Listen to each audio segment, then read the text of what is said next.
Good afternoon, everyone. I am Stephen Amaza, and it's my pleasure to welcome you to this panel discussion on how to build customer support teams that drive growth. I'm very happy to be moderating this discussion because I believe this is a very important topic for fast-growing companies. So our aim today is to go deep into the strategies, the challenges, the best practices associated with creating these teams that don't just provide exceptional service, but also play a very vital role in driving business growth. So now we have assembled a panel of great industry leaders who bring a wealth of knowledge and practical experience to the table. And I'm confident that the discussions will be very insightful. Before we begin, I would like to express my gratitude to our panelists who have made the time to be here, and also to all of you for joining us today. So yeah, let's get into it. So I'll start by introducing them, and I'll call them on to also say a bit about themselves, a bit about their companies and what they do. So I'll start with Collins. So Collins is the CEO of Simpu. It's a customer relationship management platform that helps you manage all your communication and even more with your customers in one place. So Collins, over to you. Can you tell us about yourself, please? Thanks, Steve. My name is Collins. I'm CEO of Simpu. And a little about Simpu. We make business communication software. We make business tools that allow you to communicate with your customers. Our flagship product is an omni-channel inbox that sort of aggregates all the channels that your customers will be talking to you on. So it could be emails, it could be socials, which would be Instagram, Twitter, Messenger. It could also be like SMS and live chat, and you could also integrate tools that you already use, like Zoom, and backend systems like your core banking solutions or like your e-commerce solutions like Shopify, WooCommerce. You can sort of just bring all of these things together so that you get all the conversations in one place, and you also get context to transactions in the same place. And then you're able to give your customers that 360-degree view of of everything, right? And then we've seen a lot of teams use us, especially customer support teams, to be able to do these things seamlessly. And that's really what we do at the core. Thank you very much, Collins. Yeah. Next, Tolu. So Tolu is the CEO of Caret. Caret is one of our very close partners at Paystack, helping us provide really great support to our users. So Tolu, over to you. Tell us about yourself. Thanks, Steve. Hi, everyone. My name is Tolu Agunbiade, and like Steve mentioned, I'm the founder and CEO of Caret.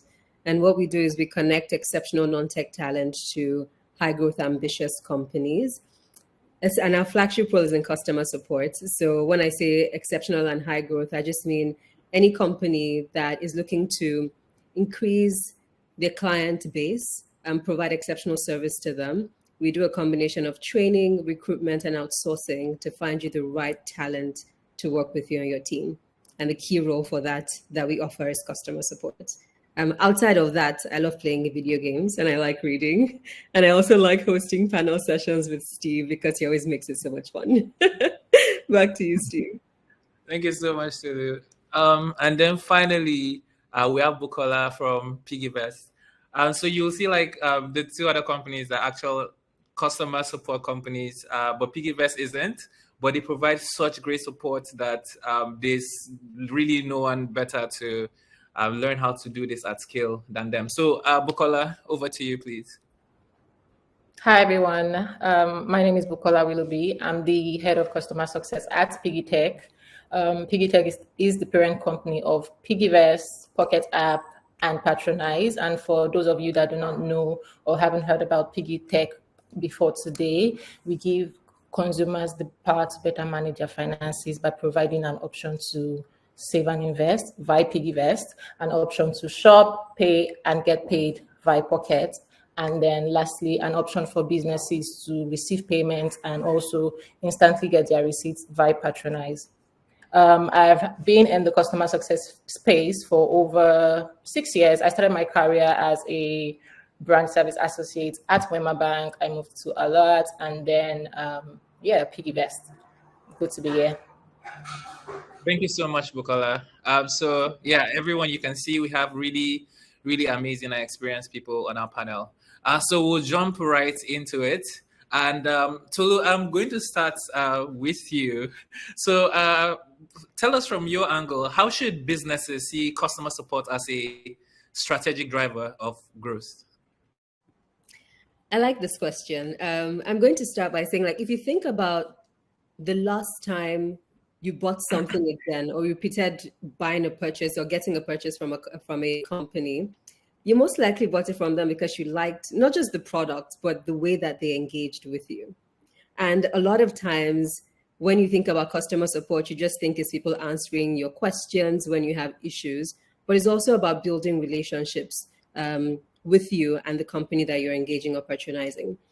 The reason I think customer support is so crucial for the growth of any business is because it's one way that you have a direct interaction with your customer base. You learn what they want, you can delight them, and then they become not just repeat customers, but they become your brand ambassadors.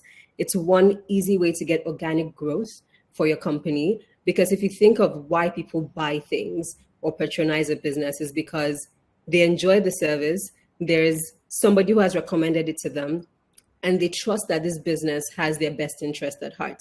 Customer support is at the core of doing that, learning what you need, answering your queries in the right way possible, problem solving and troubleshooting for you, finding out what your customers need or want and how you can incorporate that with your business, and not just firefighting when there's problems in the company or with your customer base. So that's my short and sweet way to say this is why customer support is one of the crucial things for a business. It drives growth in a way that is very organic. It gets you to understand what your customers really need and how you can incorporate that with what you're doing. And it makes them brand ambassadors for you in ways that most other things can't for your business. Thank you so much, Tolu. I definitely agree with you. I think, especially in our market where it's a very low trust market, effective customer support, people knowing that when there's a problem, it's going to get solved. Even like from the way you're building your products, will take you a long way. So thank you very much. I'm going to move to Collins. Your team wrote an amazing book on building a customer-centric culture. What makes a company customer-centric? And companies like that, what philosophies do they tend to follow that help them to keep that culture? I mean, that's a great question. Okay, so I mean, the book we wrote on, we featured like Paystack and Piggyvest and exceptional companies, by the way, and the way they handle like customer support. But I mean, the reality is that both companies have like amazing culture. I mean, it really just starts with the culture. So Paystack, for example, is famous for making sure that every new hire, sort of goes through customer support, before during their onboarding process, sort of to just ingrain in people that, you've got to be customer focused, right? And Piggyvest is also like really great at this as well, because they clearly understand their users. I mean, both companies understand their users, right? It's really understanding the user. So for Piggyvest, the savers are young. The demography is like young people, and young people have this really interesting way dealing with money, right? It's not like the way a young person would save is kind of different from the way my pops would save, right? And just by clearly understanding like their customers, their users, they've been able to sort of shape out like, philosophies built around like community, for example. Like young people like community. The way young people, they want to stick around with each other. They want to do like really amazing stuff with each other, right? And Piggyvest brings that philosophy of community first and then brings it into like the core. So they understand who they're dealing with, and then they also understand that like these young people have to they have to, it's money is sort of aspirational in a way for them. It's not really about just save your money, save your money, save your money. It's kind of like, okay, this is what I want to be in future. This is what I want. This is how I want my life to be, right? And they sort of provide their users with information, with educational content, with all of that stuff around those things. And then if you take that community thing and you sort of like take it down, you would see that, they have things like campus ambassadors and all of that stuff, and everything sort of just reinforces the core philosophy around how they want to see like customer support, right? In the case of Paystack, it's like the guys that really first interact with Paystack are software developers, right? It's and those guys are like a different kind of users, right? They are more I would say they are more focused on getting stuff done, and getting stuff done in like an anti-BS way. So you're not going to just put a ton of marketing type stuff in front of them. You're going to have to do clear. Your documentations have to be clear.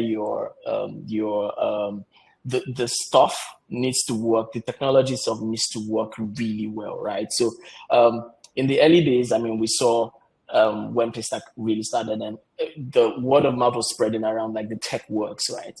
It does work as expected. And then another thing was around like the documentation. The documentation is like super clear, right? So Paystack, what we've learned in writing that book is that Paystack clearly identifies that, okay, developers are going to come into the pipe. These are the guys that really want to use our stuff. And so what do we build out for them to make that experience like seamless? So documentation, great educational content, and then we've seen this work, because word of mouth already says this, right? People say the documentation is clear, like everything is straightforward, no flaws, right? And that's like something that they have put into like their workflow, right? But at the end of the day, it still goes back to the humans behind like the computer screens, right? And it would be, you can have, at the core of this is, you can't have like great customer support without like great culture at the back. The people at the back really need to like love what they are doing, and something we learned from like the research and putting the book together was that both teams at the back they know the product end to end. They know their stuff, right? So the best kind of people to do support, or the best kind of support you would get, is for people that people that actually know their stuff, right? It's kind of a cultural thing.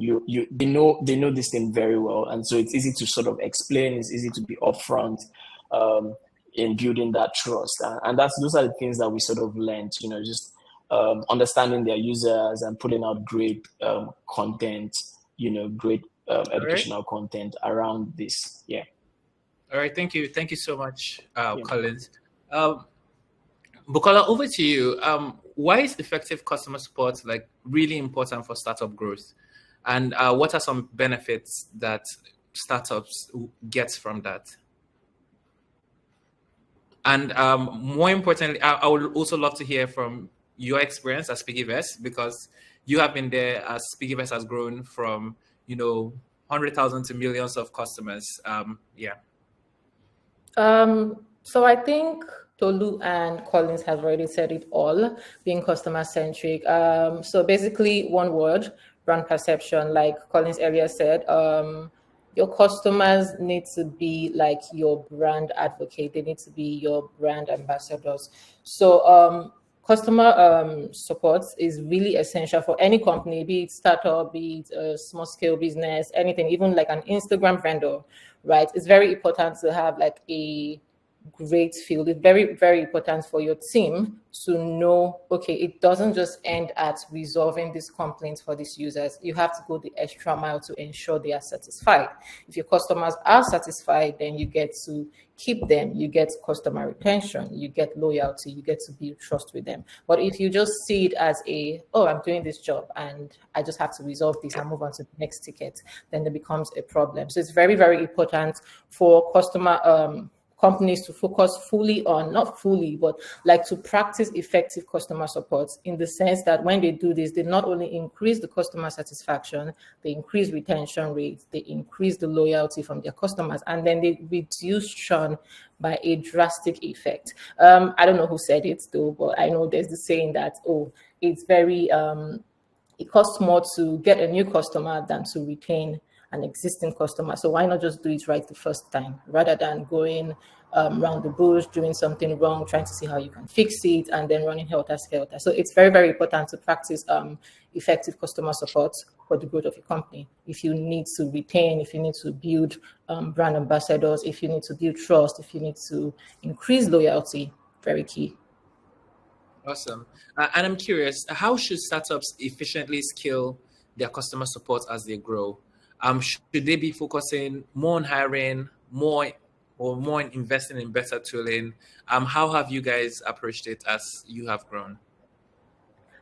So I think I was speaking to someone the other day, and they asked me the same question, something related to this question, in the sense that, oh, what tools do I use and stuff like that. And I'm like, you need to get the balance between hiring more people and enhancing tools, and getting like, oh, I think I'm using this tool and I would like to improve it to something better. So you need to just get the balance. I would not say hire more, and I would not say, oh, you know what, just invest in tools and tools and tools. Again, it's not a shoe fits all, right? So if you need to use data, very, very important. Companies need to read the data before they take any decision, in the sense that make sure you first and foremost try as much as possible to automate if you can automate. We have a lot of tools right now outside that is just waiting for us to use. So if you have a customer success team, the first thing I think your lead or your manager or whoever should do is learn more about trends, learn more about how you can effectively grow the team without hiring more hands. And then you can now go back to the drawing board and review, oh, how many customers do I have? How many inquiries do I get per month, per day, per quarter? And then see how many agents you have on the team. When you do that, then you can decide, do I need to hire more people? Do I need to outsource? Or do I need to just use a different tool to improve or enhance my service to the customers? That's interesting. I'm also curious if other people have like a different opinion or want to add to that. But I definitely agree. For me, I typically have like, I don't know if I'll call it a pyramid, but the very first thing is what is the reason why people are reaching out? I see support inbounds as an opportunity to improve the product. So if you are getting a lot of inbounds, is there a common pattern? Is there something that if you fix, maybe you don't have as many people complaining? Sometimes it's not even like people are complaining, but people are always asking, how do I do this? How do I do that? Then maybe there's an opportunity for your design team to take a look at it with a fresh pair of eyes and see how can it be redesigned so that it's easier to use. So that's like always the first point of call. Then the second one is also, like you said, tooling. What are ways that you can automate these things so that you don't need like a human intervention before it is done? Or what can you even provide for the customers so that they can self-serve, right? People want to update their account numbers. Like they shouldn't have to come to your office and fill in a form. What if you can just do it on the app for them? And I think that's where like fintechs like us are like probably in an advantageous position. Instead of having those long processes, you can give the customer the opportunity to do that themselves. And then finally hiring. Sometimes, in fact, a lot of times, those things are not enough. Sometimes even the solution doesn't exist yet. And while you're working towards it, people still need to be served. And then in that case, the solution is to hire people so that they serve these customers before you get a long-term solution for it. I'm curious if there's any opinion from Tolu or Collins on how you approach this. I think, Steve, you outlined exactly what I was thinking. You took it out of my mind. But the biggest one I had was around, why are people reaching out? I think that's the most important thing for you to decide whether it's tooling or hiring you want first. And then also, how often do they reach out about these things? So like Bukola said, you want to study your trends and the data. For example, I can imagine that over the holidays, you have more people reaching out to specific kind of businesses, whether it's, travel, real estate, not real estate, travel, restaurants and entertainment, things like, and also just people have more time because they're off work. It's a different case if, at that point you need to outsource because of this spike, or if you just need to improve your tooling or improve your products. But that thing you said, Steve, about starting with the question, why are people reaching out, should be what determines what option you're using, whether you're hiring or you're improving your tooling. Awesome. Thank you very much. And while we're on that, right, like you train and you hire and train, lots of, people for other companies to work with. How do you identify and develop the skills necessary for customer support team members in such a way that it contributes to growth? Yeah. So when we'll start with even just the hiring, what we look out for in people. There are 4 main things that we look out for actually when we're going through our recruitment process. First one is how you communicate. Are you able to articulate your thoughts in a well-structured way and in a comprehensive way as well? So can you get to the point in the most concise yet comprehensive way possible? And is it structured in a way that anybody can understand? This comes from even the application form to the way you speak when we're in the interviews. That's really important. Then there's something there around critical thinking as well. When somebody engages with you, asks you a question, can you look beyond just what they're saying to what they need? So if somebody says, there's this example I give during our onboardings where you think you're doing good customer support if somebody reaches out and says, hey, I'm trying to import data from one file to the next. Do you do that? An okay customer support person will say, yes, you can do that. A bad one. Support person, or a bad one, yes. No, a bad one will say, can you share a screenshot of what you're trying to do? You put it back on the person. An okay person will say, yes, you can do that. A great, exceptional person will say, yes, you can do that. Here's how you can do it. Here's a link to do it. Here's a video. They don't just answer the question they're asked. They go one step further or 2 steps further to say, what is this person trying to do? And how can I solve that for them? So that for me is a combination of critical thinking and problem solving. And then the last one, I would say something about being proactive and taking ownership, right? So you're not just waiting for people to tell you what to do, or you're not just saying, oh, that's somebody else's work to do. You're able to say, this is what the customer needs. This is how I want to escalate it. This is how I can close the loop for them as well. And it might seem like a lot of things to get from one call, but I can tell you in 5 minutes with a person, I can tell you if you communicate clearly, if you think critically, if you can problem solve, and if you can take ownership and proactively address not just what you're asked, but what is needed at that moment. So those are some things we look out for, and also some things that we train for. After that, we now start looking at things like product knowledge and the tooling that people use, Intercom versus Zendesk versus Simpu. Is it a Paystack product or a Piggyvest product or a Simple product as well? All those things come after, but that foundation of communication, critical thinking, problem solving, and taking ownership is hard to find. And once you find it, almost everything else can be layered on top of it. Bukola Collins, I'm curious to hear from your own point of view, like what have you seen as, what makes for building effective customer support teams? And Bukola, I'd love to hear you smiling. I guess Bukola should go first, actually. You're holding something in since. She has been holding. Bukola, say it. What's on your mind? No, it's fine. It's fine. Collins, you can go. I feel like Bukola is remembering instances in life. No, I mean, I think Tolu, you actually covered most of it really. I'm always like, I feel like there's a certain kind of, is it countenance or I don't know the right word that you need to hire for, like you need to, your support people need to have, like to be able to deal with like actual customer support issues, maybe like having the right patience, even with all of the training and all of these things, just the more emotional side of the person, is something that like I tend to think about a lot. Some of us are not if we may have like product knowledge and all of that stuff, but some people may not just have the sort of patience to be able to do this. So that's the only thing I think I would add to like what you just said. It's just like, okay, there's an emotional makeup of ideal customer support people, just throwing that in the mix is maybe something we should consider. Definitely. That empathy is so important. Being able to like put yourself in the person's shoes, empathize with them as well. Yeah, and I agree with you. And be invested in just making sure that they succeed, that the thing that they're trying to do actually happens. Thanks for pointing that out, Collins.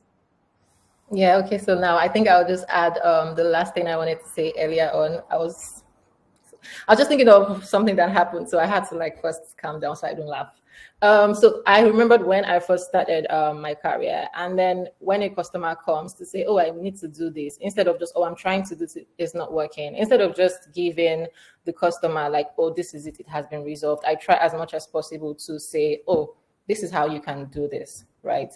And then subsequently, they don't have to come back to meet you to say this is this. And it doesn't just go to the external customers alone. It also affects the internal customer, which are your teammates and everything. If they are making mistakes or they're trying to figure out something, you can tell them this is how to do it. So instead of saying, oh, I have done it for you, you say this is how to do it. That way they don't come back again to say, oh, I am trying to do this. They've learned. So try to create like a learning process for both your external and internal customers. Some people come to say, oh, I feel like somebody would think I am too forward.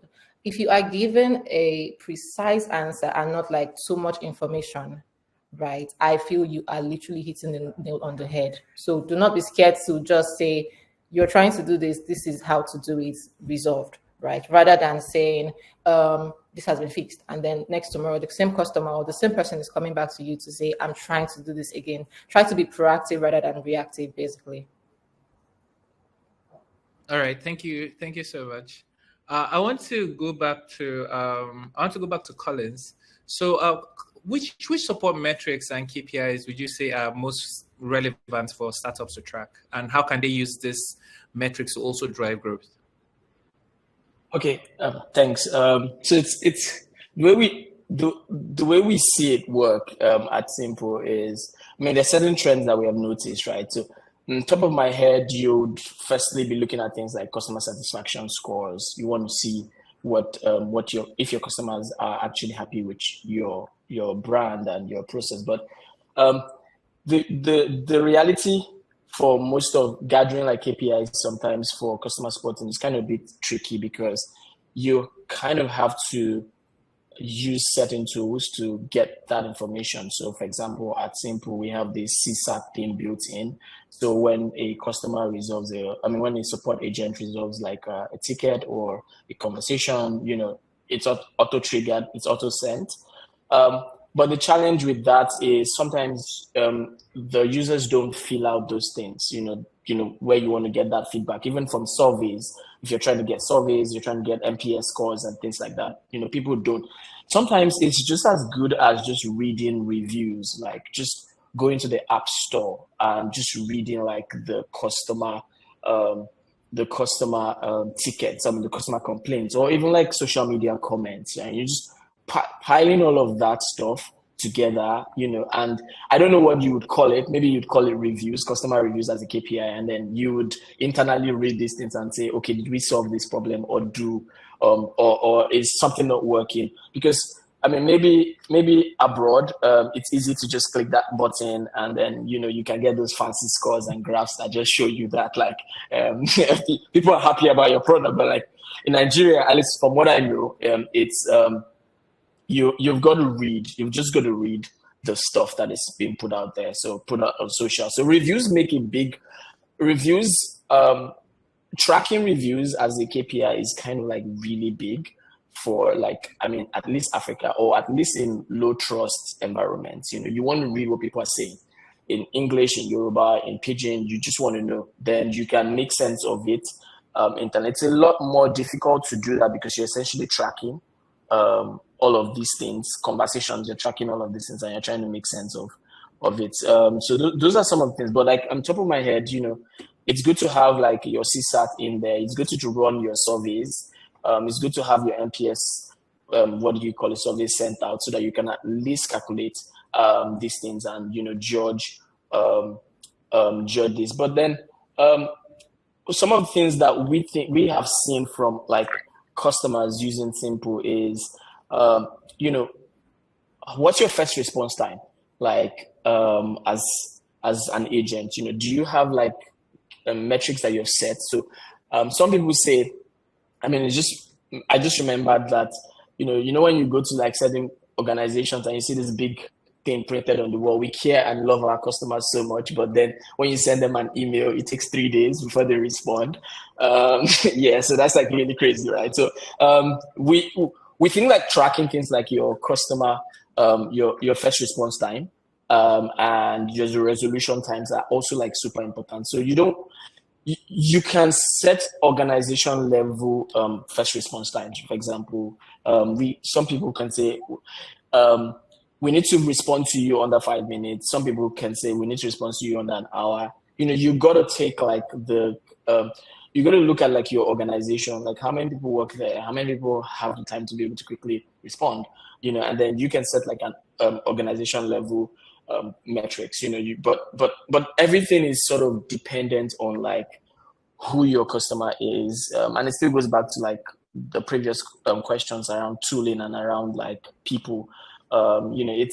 You've got to find what works for you. The tools exist to do everything, CSAT, NPS, to track conversations, but it's like, how do you want to do it? What would be considered magical in your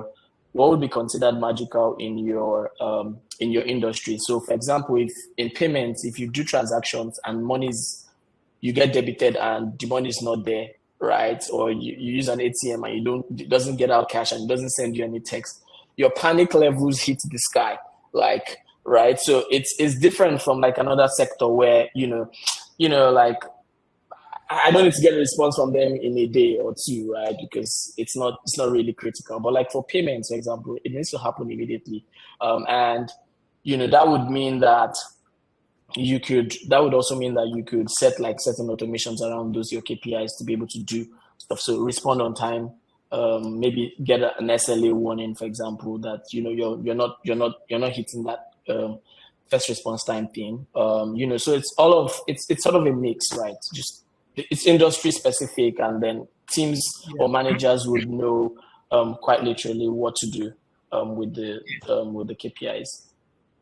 Yeah, all right. Thank you so much. Thank you so much, Collins. I'm also curious what Piggyvest tracks, what metrics, what key metrics they track today. But before that, we're going to go into the audience question section soon.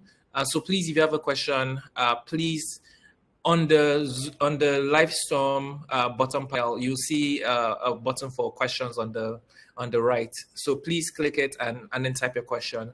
And also for the audience, if there's a question that you're really interested in hearing the answer for, you can upvote it and we'll go through all the questions, but we'll prioritize it by the ones that have the most upvotes, just in case we're not able to go through all of them before the time ends.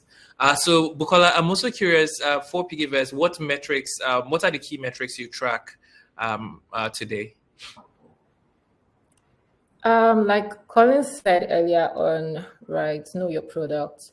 So the metrics I would track for Piggyvest would definitely be different from what I would track for Patronize or different products, right? So first, we need to understand our customers. We need to understand our common errors, right? In the sense that on a weekly basis or on a monthly basis or on a daily basis, we know, okay, this is the most, the reoccurring issues we have. This is what our customers would like to do. Maybe they would like to change their phone number more often, or maybe they would like to update their bank. So we track those problems or those inquiries, and then we set our metrics based on that. So firstly, we try to review average response time. And then, like Tolu said, CSAT, very important. And then there is also, I literally cannot give the exact figure, unfortunately, but we also track like SLA breaches. That is when I start getting emails to say, oh, somebody is dropping the ball, which doesn't really happen. But yeah, we track a couple of other things. There are like 7 metrics we track in total for like the basic things, like, and then we also have like the third party aspect of it. So we also have to like consider all those things before setting metrics. I think another key thing we try to do, and I think a lot of startups should do, is it's not just about setting metrics. You can set the metrics, and I'm an entry level support rep, right? And you're telling me I'm supposed to meet 24 hours or whatever hours, and then I don't even know what the metric is supposed to do, or I don't even know if I'm meeting it or not. So it's fine, set the metrics, but clearly communicate those goals and why you are having this particular system. And then at the end of the month or at the end of the quarter, whatever works for you, have like a one-on-one with your teammates to say, oh, for this month, this is what you did, this is what you should have done better, or this is what you did and you were amazing, keep it up. So try to communicate both ways, when they are doing good, when they are doing bad, when you think, oh, they are just in their comfort zone and you need them to come out of that. So it goes beyond setting the metric. If you set the metric and at the end of the day, you just go to the management to say, oh, this is what the CS team did, and yeah, that's it, closed book. No, you need to communicate to your team why these metrics are in place, what they should do to meet their own goals, because I can't do it alone. It's like a whole lot of, it takes a village, right? So each person, each member of the team needs to understand where they come into play, how they can meet their SLAs, how they can meet their goals, how they can meet their KPIs, and then they would understand and they will work towards meeting the goals, basically. Thank you very much. Thank you very much. These are very similar to the metrics we also track at Paystack. One metric we started tracking as well, which has been quite helpful, is the number of touches a ticket has, right? So like what percentage of a ticket one touch replies, that is, we're able to resolve it in one reply, what percentage are two touch replies, because sometimes you need information, but then after you get that information, then you solve it. And then when there are tickets that are outside that, it shows like maybe there's an outlier situation that we need to look into closely and see how we can improve the processes there. So thank you very much. So I have one last question, and I'll give this to Tolu, and then I'll open the floor for questions from the audience. So Tolu, I'm curious, what emerging trends or technologies do you see having a significant impact on the future of customer support and growth? If I don't say AI, have we really had this conversation? But yes, in terms of emerging technologies, I would say there's artificial intelligence is one of the biggest ones. Chatbots that are able to respond to things and learn the different use cases so that they can give you your answers even quicker. And that way reduces how many people you have handling support, how many human beings you have handling support internally. I don't have, particular platforms at the top of my fingers right now, but I could share those after this as well. And I'm sure Collins will have a long list. Yeah, I just saw him. I knew it. So AI is one big way, just in terms of how do you make sure that you have, oh, wow, you can do interesting stuff. Anyways, let me not get distracted. AI is a big one because you're able to basically train machine learning or artificial intelligence to figure out the different things your company does, the different requests, the different questions people have, and then you can have your help guides, but you can also have auto response happening for them to get the responses they need.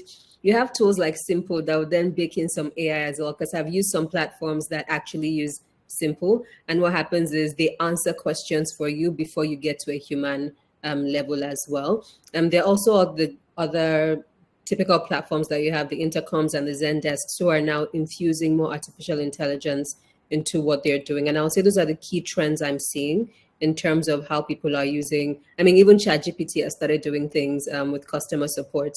You can train your own learning model so that you understand your unique use case, and then that can be applied to whatever tooling that you use as well. I'm going to hand over to Collins because I think he has a longer list of more. I want to hear him for me. But yeah, that's one big trend I'm seeing. A lot of people are shifting to what's our AI strategy for customer support within our company, so that we're able to reduce our headcount internally and still serve a large number of customers as well. I think Tolu has said it all, Sha. Like, it's like up AI right now. Yeah, it's like we're really like I mean, AI is like really going to change everything. We are at the heart of building scenarios for businesses where you can um, sort of like just sync up all company information, data, help documents, and AI is able to sort of just answer these in like really easy ways for to customers. But deeper than that is not just being able to answer, but also being able to take actions, right? So if customers are asking questions about like a transaction that has gone wrong, imagine a scenario where an AI is going to ask you and say, what's the ID number on a receipt, right? And you type in that ID number, and actually will check the backend systems to confirm whether that's even true or not. This process would typically have needed a human being to actually take that data and go and confirm, right?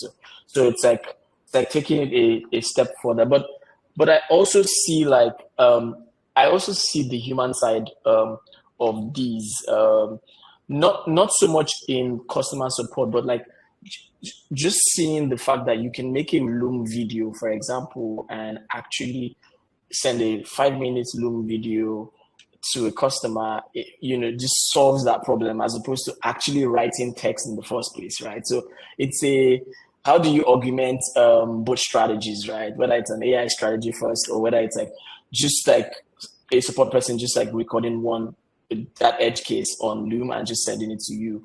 And I don't think AI will be able to do that right now. So there's a human part. So at least we're up human beings, right?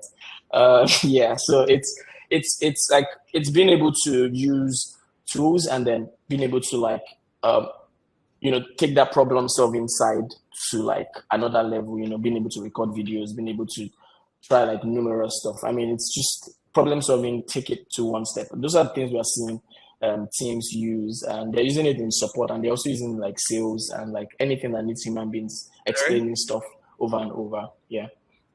Awesome. Thank you so much. Like this AI, I wish we had like much more time to go into it. We've also been experimenting with AI on our team. None of it has yielded the type of fruit we are hoping for, but we're still building tools to see how that goes. So we'll go to audience questions now. I see we have like a lot more questions now. So we'll start with Eunice. So Eunice says, thank you, everyone. This is very insightful. What are some practical ways smaller businesses with limited resources can use to build? What are some practical ways smaller businesses with limited resources can use to build customer support operations that drive growth? What are practical ways? Okay. So who will want to take this?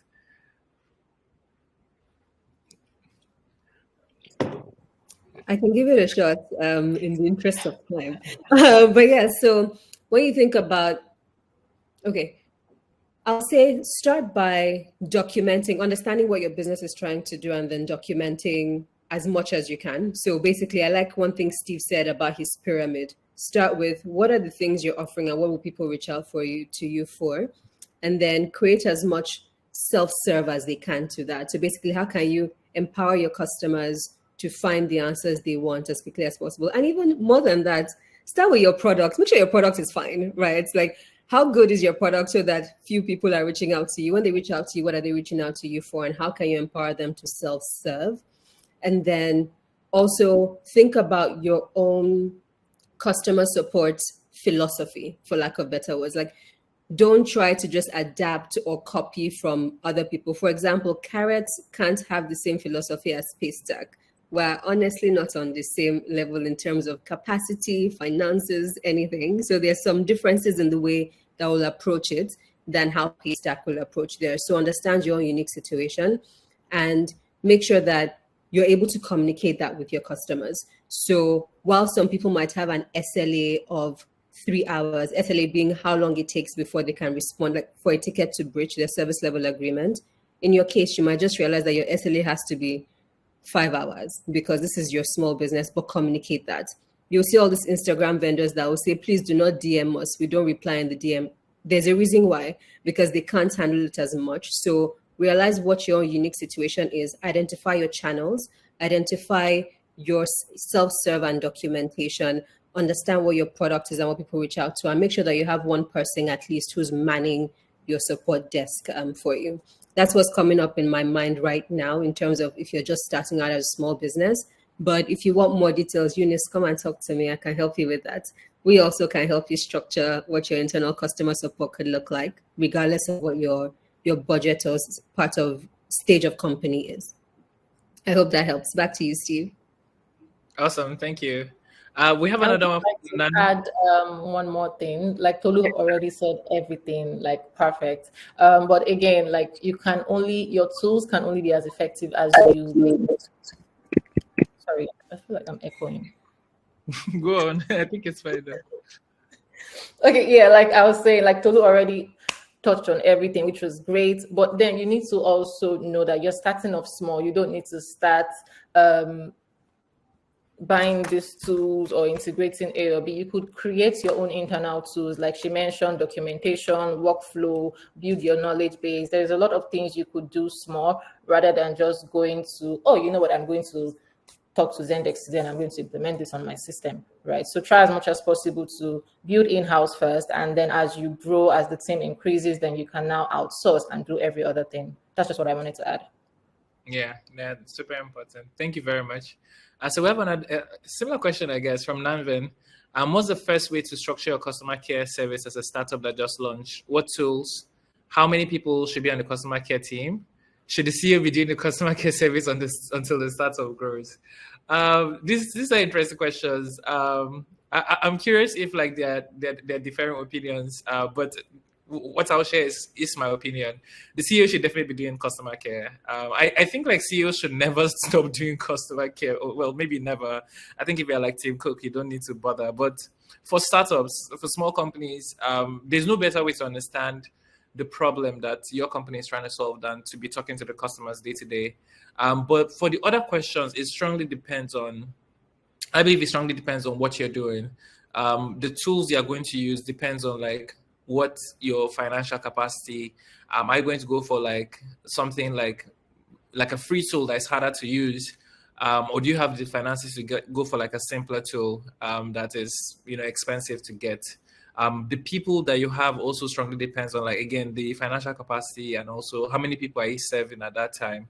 But I think like something we have done at Paystack, historically, we've always tried to keep our teams as small as possible and get people that are very capable than to grow like a really large team and keep adding people, because like managing people also comes with its own complexity. I'm curious if there's a different opinion on this from the panel. All right, cool. So we'll move on because we only have like a few more minutes to wrap up. I don't know if I'm pronouncing this name correctly. Wakabane says, at what stage of your startup should you consider setting up a customer support team? Tolu, you provide customer support agents. So I'd like to hear your thoughts on this. My immediate thought is start thinking about a customer support team, building out a big one when you have a sense for the structure of your customer support internally. I like something that Steve said about growing your team has its own challenges. You don't want to just throw bodies at a problem because you've just multiplied the problem that you have. So my sense would be from day one, you should have some kind of customer support represented, whether that's the CEO or the product team or whoever it is. Somebody should be taking care of your customers. And then as you understand what that looks like, I would say then hire somebody who is some kind of lead or manager for that, somebody who can think and provide a lot more structure for what it looks like. What are the tools you need? What are the metrics you're measuring? How do you escalate your feedback to the other departments? And only when you have that layer do you start building even more people onto the team. So when you think about more junior level people on the team who can then do the operation. So think about high order, what is happening in customer support? Everybody answers those questions, including the CEO. Then think about the strategy for it and the structure. And then you can now think about the operations and getting more teams. So I don't know what stage per se should be at, because I think it varies from company to company. But I would say early on, there should be customer support representation. But whether you have the whole department depends on your customer base, the questions that they have, the structure you have internally. And I would say if you don't have a sense internally for your own strategy, please don't hire a large team, because you might cause more confusion than you think, and actually take time out to create that structure for yourself as well. So I know it's not exactly selling my market. I should tell you, start from day one, come and talk to Caret. But I find that our most effective customers or clients or partners are the ones that have an internal strategy and structure, and then we supplement that for them. So if you don't have that, take a moment, think about it, and then hire people. I hope that helps. Thank you so much, Tolu. So I'm just going to take one more question, and then we'll call it a day. If you have more questions, you can always reach out to. Is there somewhere where we can share information? We'll put it on the chat. You can always reach out to the Paystack team, the Caret team, or the Simpu team. So the last question, I think, is also directed at you, Tolu. Do you like to hear your voice?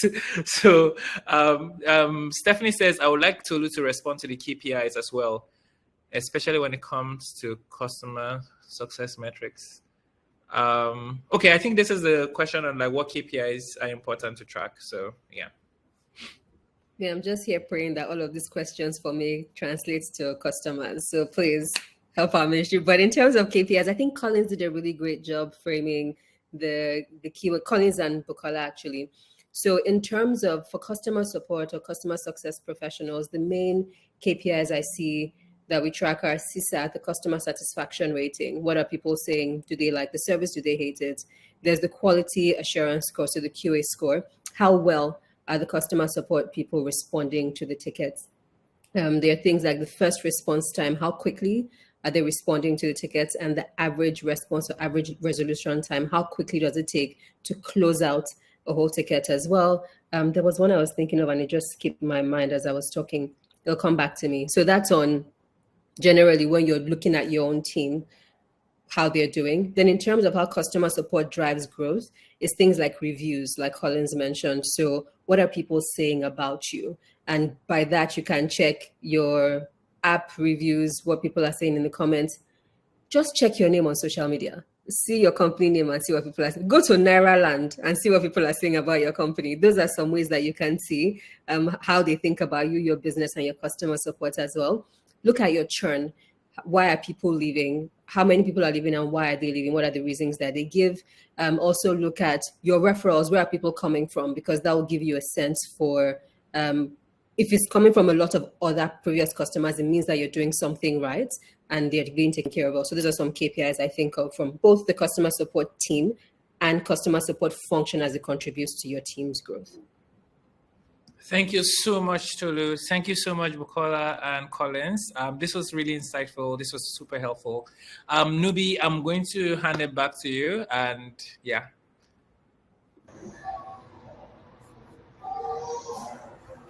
All right. Thank you so much, everyone. We're going to close out now. But I hope recording has been useful. If your question was not answered, you can always direct it to us at startups@paystack.com. We can get answers from our panelists and relay that to you. But again, I hope you got some value as to like how to build customer support teams that can help you deliver on growth. It's been great hanging out with you guys. Our panelists, thanks for your time as well, and we'll see you on the next one.